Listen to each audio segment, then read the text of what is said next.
Ja, so, my ouma het my toe nou nie saamgevat na die kussie toe nie, maar ek onthou die mense het so in rye verbygestap.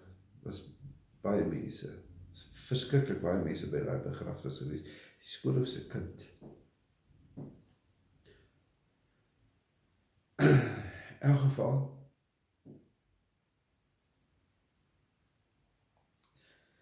toe is ons na die graf toe. En ek onthou ek het by my pa en my ma gestaan. Ons het almal so agter die kussie aangestap. En dis nou natuurlik nou die groen en die bandjie waarop die ek dink hulle die kussie laat. Ek kan nie onthou nou nie. Vroeë jare het hulle nie altyd bande gehad, hulle toue gehad. Ek weet nie. Maar ek sal nooit vergeet toe daai kussie begin sak.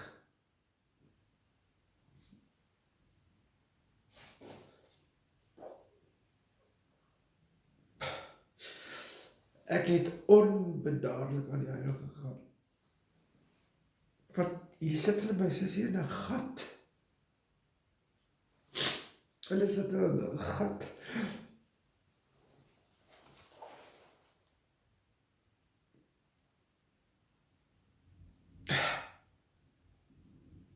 In elk geval. En is toe toegegooi in die klonte rooi grond op hierdie mooi wit kussie. Ja, dit was verskriklik geweest. Ek kon dit is my verskriklike ervaring geweest. Hulle gooi my sussie toe. Hulle gooi aan nou Jenny toe. En dit was so ongelooflik finaal geweest. En in elk geval, en vir dae op 'n weeklikse basis, letterlik elke Vrydag, dan ry ons deur Vryburg toe, dan gaan ons eers na die grafie toe. En die hoopie grond het daar gelê, en daar was verskriklik baie kransies. Deur die jare het die mense ook mos, skus tog, nou dit hier is 'n sakdoek by my nie. Net vir 'n oomblik hier so net stop. Deur die jare het die mense sulke kransies gekry met sulke kunsblommetjies. En die ronde kransies, partykeer was so 'n glasbal oor dit gewees, en binne was so die biddende hande, of 'n duifie wat vlieg, of 'n engeltjie. En nou die kransies is ook nou maar, is nou nie genuine blomme gewees, dit was mis plastiek, en dit moet mooi bly vir 'n lang tyd, en in die sonbak, en ja, dit is maar kleurvol, en nou kan jy altyd baie duidelik sien, hier is 'n nuwe graf, jy sien net hierdie hoop kranse. In elk geval, en ek onthou, daar was so baie kranse gewees, my pa het 'n kamertjie in die koshuis gehad, krans op krans, het was ongelooflik baie kranse gewees. Maar ek onthou ook die blomme wat die mense gebring het van my ma, hulle blommerangskikkings. Daai jare het die ouens nog vir jou blommerangskikkings gestuur. Met die mooiste potte. My ma het nou nog van daai potte. Voet op moeder is nou ook al weg. In elk geval.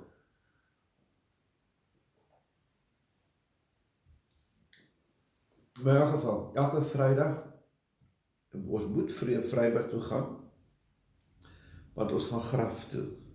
Nou, of my pa regtig nou besigheid nou verder wou gedoen het in Vryburg, weet ek nie. Maar ek onthou, dan het ons miskien daar, my pa het my koeldrankie gekoop, en dan het ons na Mr. en Mrs. Solomon, hulle die winkel gehad waar jy die skoolklere kon gekoop, die vreselike oulike Joodse oom en tannie. Pa was vreselik lief vir hulle, altyd as ons daar gekom het, eers koffie gemaak of thee gedrink, en ja, en pa het altyd gekyk dat die grafie mooi versorg is. En elke keer, dan is daar 'n kransie of 2 of 3 ekstra gevat, en dan die ou kransies wat nou begin verbleik het, en so, die is dan nou vervang met die nuwe voorraad kransies. Lang nadat ons al weg is van Stella af, het Tannie Radman, het sy so gaan kransies nog gaan opsit op Juanita se graf. Want haar dogter is ook later in daardie jaar 1967-68 oorlede. Hulle het getrou en op pad na hulle honeymoon is sy daar in die omgewing van Hopetown het hulle 'n motorongeluk gehad en is sy oorlede, kan jy glo, pas getroud. In elk geval, maar sy is ook daar begrawe, so Tannie Radman het ook dan nou maar rede gehad om gereeld Vryburg toe te gaan na haar dogter se graf toe, en dan sy ook Juanita se graf versorg. En dan het sy so vir pa altyd 'n briefie geskryf, oor dit partykeer het hulle gebel vir mekaar. En dan het sy nou altyd verslag gegee oor die grafie en wat sy gedoen het, en dan maar ook hoe dit nog gaan met die mense van Stella. In elk geval. Maar wat toe het begin gebeur het, is dat, okay, skielik is ek alleen, nou is ons nie met 2 kinders nie, nou is ons 1 kind. En pa en ma het vreeslik ingezoom op my. Die oomblik as ek hoes of kug, dan is daai 2 ouens, dan skrik hulle skrik, want hierdie kind moet nou niks oorkom nie. Ek is so in watte toegedraai gewees. Ek moet eerlik sê, ek het dit nou nogal geniet. Maar ma en pa was verskriklik bekommerd oor my. En ek moet net niks oorkom nie. Want hulle het nou 1 keer 'n trauma deurgemaak en hulle wil dit nie weer deurmaak nie. Hulle wil nie weer 'n kind verloor nie. Feitlik, ek dink dit moes vir hulle ook nou maar swaar gewees het. Die naloop, die aanloop en die vrede maak, jou kind is weg en also. Maar ek het 'n gemis gehad. En ek het op 'n vreemde manier het ek dit begin verwerk, en ek het dit as groot mens besef. Baie keer dan dink ek daar en terug oor Juanita also, in elk geval. Nou wanneer ons karretjies gespeel het, daar by die kos het, kyk, dit elke middag as die ander studeer nog, dan kan ons kleintjies, ons kan al gaan speel. En dan het ons nou, ons is almal boere gewees, en dan het ons nou paadjies gemaak met die hand, en ons het modder aangemaak by die kraan, en oor ons voete gesit, en dan het jy nou vir jou so 'n huisie op jou voet, en dan jy voet stadig uitgetrek, en dan het jy nou die ingangetjie na jou huisie baie mooi gemaak, en dan het jy klippietjies gepak, jy het vir jou 'n werf gepak, en jy het krale gepak, en dan het ons die bessies van die seringbome, daar was seringbome gewees, dat is dit gevat, dit is ons beeste. En maar ek het so 'n blou beeltjie gehad en 'n geel karavaantjie. En ek het Montini blokkies gehad. En ek het 'n grand huisie gehad. Ek het altyd 'n huisie gebou en die anders uit modderhuisies gehad, ek Montini blokkies. En toe het ons nou daaraan beurte gemaak. Dat partykeer kan 'n ander maatjie kan uit die Montini huisie hê. En 'n ander maatjie kan met die beeltjie en die geel karavaantjie, hulle kan daarmee ry. Maar so het ons nou maar die goeders het nou maar verniel geraak. En ek het behalwe my beeste en my krale en my werf en my plaas gehad, ek het altyd 'n begrafplaas gehad. En mooi netjies gemaak, sluitjies gemaak, stokketjies ingesit, die hoopie grond gesit en 'n klippie op die kop en eind van die grafies. En nie een grafie nie, baie graftes. Ek het honderde stokkies begrawe, wanneer ons so speel. En dan was daar altyd 'n grafie vir 'n klein babietjie ook gewees. Kleine grafies as die groter grafies. Baie lank, wat ons so gespeel het. Nou, ja, omdat my oumas, elkeen van hulle het 'n kind aan die dood afgestaan, En my maale het 'n kind aan die dood afgestaan, en dit in my kop gelê. Verskriklik lank. Ek was bang geweest. Sê dat so iets gebeur met my. Nou God dank, ek dit het nie, ek het al 'n volwasse seun, vir wie ek verskriklik lief is. Maar snaaks nog hoe daai idee van die babetjies wat gesterf het in familie, dat dit tog op 'n mens se kop, op jou breins kom lê, né?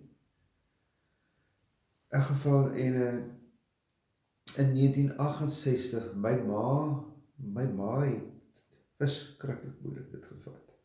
Pa moes aangaan, hy was 'n skoolhoof, hy moet skoolsake hanteer, hy moet klas gee. Ma het nie gewerk nie, ma het hulle daar by die koshuis maar besig gehou. Maar sy was nou by die skool so vrou, nee. So ma het my maar groot gemaak. En ek onthou my ma het altyd swart gedra. Ma het altyd baie mooi versorg. Maar dan altyd hierdie mooi netjies, swart rokkies en swart sykouse, swart skoene. En toe op 'n stadium het die dokter vir my pa gesê, jy moet nou jou vrou vat, jy moet haar verwyder, jy moet haar nie vat na familie toe nie. Vat haar weg, heeltemal weg. Dit is my pa die enigste keer in hulle lewe wat hulle oor see was, is hulle toe oor Europa toe. En al daardie foto's wat van my ma geneem is, staan hierdie mooi jong vrou in swart geklee. Miskien met 'n mooi borspeltjie by, en so 'n wit kraagie partytjie, wat jy so 'n ekstra kraagie wat jy kan bysit. Die rokkies is spesiaal gemaak, en die wit valletjies kraagie het mooi ingepas. So 'n losmaak kraagie, jy kan by alle rokkies sit as jy sou wil. Ja, ma het swart gedra, 9 maande. Pa het die band om sy arm gedra, die swart band. Weet jy of dit die linker arm of die regte arm was nie. Pa het gerou, aan die oomblik as die man 'n swart pak klere aangetrek het, skool toe, kerk toe, swart band op. Ja, 9 maande. Maar toe op 'n stadium, toe het dit nou maar, dat die 9 maande om is, toe is dit nou, swart is toe nou weggepak, en ma het al vetter geword. Ma het begin maternity wear dra. En toe is daar 'n kleintjie gebore in Mei, 1 Mei 1969. 'n dogtertjie, my sus, wat ook nou afgetree het. En dit was groot vreugde geweest, ja, in elk geval. En ek is baie lief vir daai ou skepsel. En kan jy dink, hier tree ons toe nou saam af. Maar in elk geval, nou my oupas en my oumas is toe nou die volgende klomp wat uiteindelik oorlede is. En ja, dit is anders om 'n groot mens aan die dood af te staan, veral as hulle oud is, want jy verwag dit.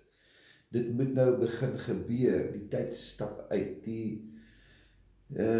die sandlopertjie loop uit. So, dit was baie makliker om ouma en oupa Jan en Ella, oupa Jan en ouma Ella se dood te verwerk, ouma Kato se dood. Snaaks genoeg, my oupa Christian is in 1969 oorlede, so binne 'n maand na my geboorte van my tweede sussie, en op Vredendal, en ek het geweet wat dit beteken. Ek het, my oupa was baie siek geweest, so ek het hom nooit regtig, leer ken in die sin van as 'n oupa wat baie aandag kon gee nie. Oupa het maar gesit in sy stoeltjie en partykeer met 'n kombersie oor die knie en oupa het nie lekker gevoel nie en ek kon net 'n rukkie op oupa se skoot sit en ek het vir oupa gegroet en oupa het met my gesels, maar oupa was sieklik en dit het nie goed gegaan nie. So, en toe hy gesterf het, was dit nie vir my so 'n trauma gewees van my oupa is nou dood en ek het geweet wat die dood is. Ek het geweet, ek het die finaliteit, as ek seun instaan het, 8 jaar oud, ek het dit verstaan. So, dit was nie vir my so erg soos daai slag met my sussie se afsterwe nie. Maar mense my eintlik een kant geskuif het en gedink het, ek sal nie verstaan nie, wat damn goed verstaan het, wat is besig om te gebeur. Maar in elk geval, toe kom die tyd wat my skoonmoeder oorlede is, maar sy was al bejaard. My vrou het swaar gehad. My skoonsister is oorlede. Dit was 'n totale skok gewees. Sy was nog in die vleuer van haar lewe. Vroukie het dit bitter moeilik gevat. En in elk geval, nou ja, as 'n een ouer weg is, nou weet jy, die 3 wat nog oor is, stoot aan 80 toe, is in hulle 80's. En 'n mens het maar 'n ding geantisipeer. Maar jy het ook geweet, wel, jou eie jare is besig om aan te beweeg. Jy is besig om die 50's te verlaat, jy beweeg in die rigting van die 60's. En in elk geval, toe ek nou 60 raak, toe besef ek is eintlik 'n baie bevoorregte mens, want ek kon nog vir 'n paar mense pa sê. Ek kon nog vir my skoonpa pa sê, ek kon nog vir my eie pa sê, papa. Ek het nog my ma gehad en ek kon vir haar sê, mamma. En ek is self toe nou al 'n bejaarde, 'n senior burger, ek is toe al 60. Maar dit is 'n swaard wat al hoe swaarder vir my begin hang het oor my kop. My ouers en my skoonpa, die tyd stap nou aan vir hulle, en hulle het begin sieklik raak, en die mense is bewus daarvan. Jy weet ook begin besef, jy self kan nou die emmer skop, en jy wil tog eintlik nie daai mense, die ouers van jou, die tweede ding sit nie, nee, maar wel, dinge kom op jou pad, dan moet jy dit vat. Maar goed, dit was ietsie wat in my gedagtes gelê het. Die volgorde kan nog steeds weer omdraai, nee? Dat die kind voor die pa gaan, voor die ouers gaan. Soos wat dit nou maar met skoonsis Erna se geval was. Maar in elk geval, en my 3 weke voor my pa se oorlye, dit was nou, ek het op 'n vorige vertelling het ek gesê is 2020, was dit 2022 of is 2021? 8 Augustus, 2021 is my pa oorlede. Maar in elk geval, met daardie wintervakansie, weet, ek was daai vakansie was ek alleen by my ouers gewees. Want ek het my huismense het nou maar hier gebly, skoolpa was alleen, skoolpa was nie gesond nie, so Adrie het by skoolpa gebly. So ek was alleen by my pa gewees. En ek sal nooit vergeet nie, hoe my pa vir my gesê het, want ek het altyd vroeg in die oggend ry, so 4 uur in die oggend donker, ek hou van in die donker ry, en dan pad vat, bietjie tyd te wen in die dag. En ek onthou my pa het vir my gesê, my kind, jy moet vir my wakker maak, voordat jy ry, moet vir my asseblief wakker maak. Nou gewoonlik wat ek doen, ek het hulle altyd in die aande gegroet, en die volgende oggend, dan gaan ek gou dan Sê ek, "Nag papa, lekker slaap, hoor, ek ry nou, okay, en hulle het nou maar bly lê, en my sussie het my gewoonlik uitgesien. Ek kon my pa nie wakker kry nie. Ek het aan hom gesê, papa, papa, ek het in sy oor, ek het nader oor sy kop gevryf, ek het so, sê, papa, en my pa het bly slaap, hy het net nie wakker geword nie. En ek het hom toe so op die wang gesoen, so 'n paar maal op die wang gesoen. Sê, papa, ek ry nou. Pa het diep geslaap. En ek het daar weggery en ek het by myself gedink, ek hoop ek sien hom 'n volgende vakansie, want dit was, ek het tekens sien kom, want ek onthou, pa was glad nie meer mobiel nie, hy het gesukkel om te stap, hy was verskriklik stadig. Dit het partykeer moeilik gegaan, die waterwerke het hom nou maar partykeer in die steek gelaat, en hy kon dit nie altyd maak nie. En ek onthou die relatief min belangstelling wat pa begin toon het, in sekere dinge wat hy altyd baie van gehou het. Hy het graag gekyk na televisie, na sport, en na diereprogramme, so, dit het net verdwyn. En in elk geval, en 3 weke later, ja, toe ry ek terug Jeffreys Bay toe, want dit is my skoonpa ernstig, my skoonpa is toe in die hospitaal. En in elk geval, en hy het ook omtrent by die dood omgedra. Genadig was hy nog 'n jaar of 2 geseënd gewees daarna. Maar dit is die rede hoekom ek toe vir 2 dae vroeër moes toe nou huis toe kom, dat ek my vrou kan bystaan, want sy is toe nou in 'n toestand en in elk geval, en 3 weke na ek van my pa gegroet het daar, toe sy oorlede. Dit was vir my verskriklik gewees. Dit was 'n skok, want hulle het vir my pa hospitaal toe geneem, en hulle het vir ons gesê, nee, wat, hy is okay, hy is well away, hy is versorg, hy kry suurstof, en nee, is alles goed. En die volgende oproep is, jou pa is dood. Dit was 'n verskriklike skok gewees.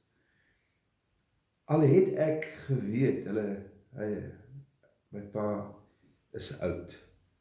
Pa is dood 2 weke voor sy 89ste verjaardag.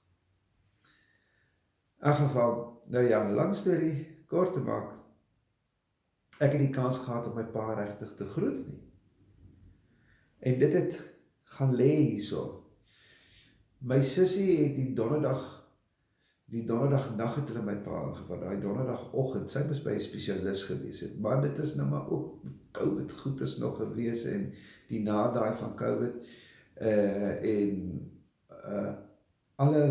jy kon nie kontak maak met jou mense nie, en my pa het in die huis gesit, want hulle moes ook nou ouerhuis toe gaan, en daar, jy weet, hulle is supervise van wie mag en wie mag nie, en my sussie het my pa gaan groet, maar sy kon nie in die huis ingaan nie. My pa het in die studeerkamer gesit, en my sussie het deur die venster met hulle gepraat. Dit was haar afskeid, maar sy het hulle gesien, sy het my pa gesien, sy kon hom daarom hoor, en gesels vir wat dit werd was. Nou ja, toe moes sy nou weet, aangaan met haar saak, maar sy het hom dan 3 dae voor sy afsterwe gesien. Broer Jan het die Vrydag, het hy deurgery na die hospitaal toe, en toe het hy vir die suster gesê, ek moet my pa sien. En toe het sy vir hom gesê, meneer, ek gaan 'n ding doen wat ek nie mag doen nie.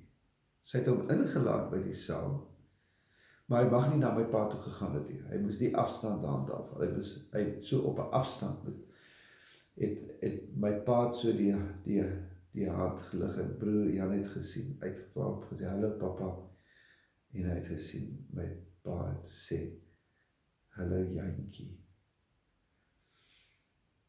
Maar nou ja, en pa kon nie praat nie, dit is, ja, in elk geval. En dit het my verskriklik gehinder, dat ek nie 'n laaste woord met my pa, dat ek hom kon hoor praat met my, en kom hoor hoe hy vir my totsiens sê, dat ek hom net 'n drukkie kon gee, soos wat ek altyd gedoen het. En julle sal nie glo nie, dit het vir my verskriklik lank gevat. Ek kon nie, ek het gesukkel om my pa se dood te verwerk. En dit was, pa se oorlede in Augustus, en dit was Augustus 21, en dit was hier so by Maart, April van 2022. Droom ek eendag. Ek stap in die gang af van ons huis, daar op Moreesburg. En ek hoor my pa roep my, Christoetjie, en die volgende oomblik voel ek iemand vat aan my skouer, en toe ek omdraai, is dit my pa.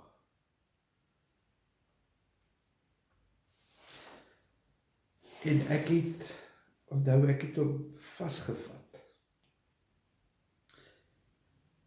En ek het vir hom gesê, ek is so bly om hom te sien. En ek het al my dankies gesê.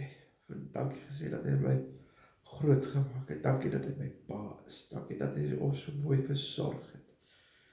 Dankie dat hy sy beste gedoen het. Dankie dat hy mooi gekyk het na my ma. Ek droom ek het al daai goedes vir hom gesê. Ek het nie teruggehou nie, en ek het vreeslik gehuil. Maar dit was 'n dankie huil. Dit was nie 'n afskeidshuil. Ek was so ongelooflik oorweldig dat ek my pa kon sien. En die volgende oomblik verdwyn hy voor my oë. Toe sien ek weg. En ek onthou dat ek wakker geword. Maar dit was, al was ek hartseer, ek het 'n ongelooflike tevredenheid oor my gehad. Want ek kom my pa groet.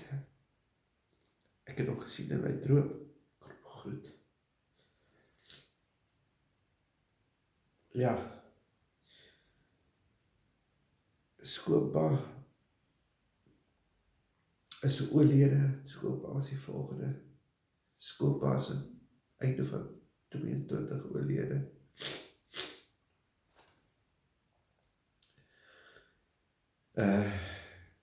Vinnig agteruit gegaan.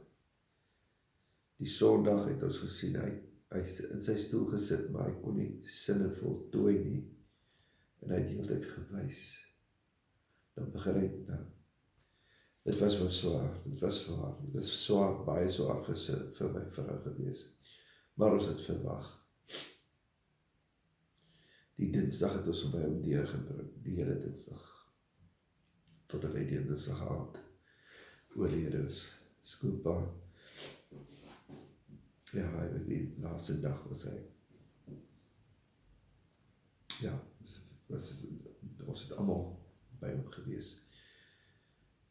En sy het baie swaar asem gehaal. En ek onthou toe die laaste asem gaan, net voor hy sy laaste asem uitgeblaas het, hy die hele dag, hande rustig langs sy syde gelê. En die volgende oomblik, toe sit hy net sy hande so op sy bors. En toe blaas hy uit. Dis het klaar, is dit verby. Al was dit vir ons moeilik gewees, was dit goed gewees dat ons saam met hom was. En die vredevolle gang, waar hy self, ek het die hele tyd sy arm vasgehou, hand gevryf oor sy arm, en also net dat hy weet, ons is daar, ek aan die een kant en vroukie aan die ander kant, partykeer het Christian kom sit daar, ons los mekaar so af. En ek sal nooit vergeet, daai oomblik toe hy sy hande oplig, vir die eerste keer daai hele dag, en hy sit dit so neer, dit is het klaar, in elk geval, hy is my skoonpa, maar ons het dit verwag, en vroukie het baie moeilik gehad, baie moeilik, dis waar die eerste jaar na haar pa se dood, was wel baie moeilik geweest.